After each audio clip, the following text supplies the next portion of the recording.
Everyone's losing their minds over interest rates, petrol prices, and the cost of groceries. And yeah, it's real and it hurts. But most people didn't get broke from inflation. Petrol's up, groceries up, interest rates are up. No argument here. That stuff adds pressure.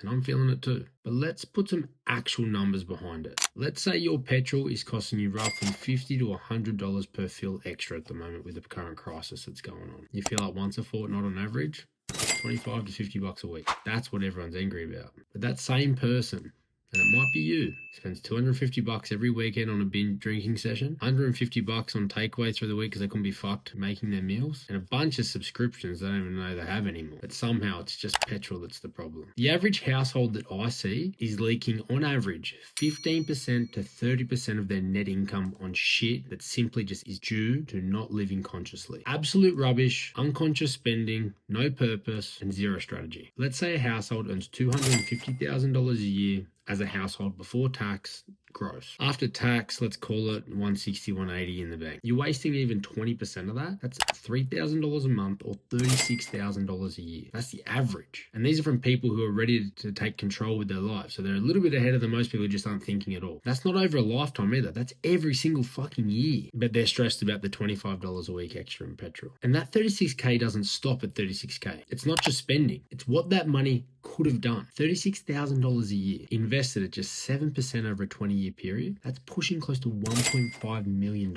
Or that same money smashing down the mortgage, you're cutting 10 plus years off your loan and hundreds of thousands of dollars in interest alone. Double that up with a debt recycling strategy, you're literally millions behind the eight ball because of that choice. Then we layer in Afterpay, credit cards, but points, personal debt, all because no one took the time to actually understand their situation and a little bit of financial literacy. Most of you are paying interest on shit you don't even remember buying or at least don't enjoy anymore. But again, petrol's the problem. This is the part that none of you want to hear. It's easier to blame the economy than fix your own habits. The system has problems. There's no doubts about that. But your personal situation, that's being shaped every single day by you and your habits and what you're choosing. If you just cleaned up 20% of your life, you wouldn't even feel half of the shit you're complaining about right now. Everyone wants to blame the petrol, inflation, interest rates, grocery prices. Most people are bleeding money in places they're refusing to look at. And until that changes, nothing else will.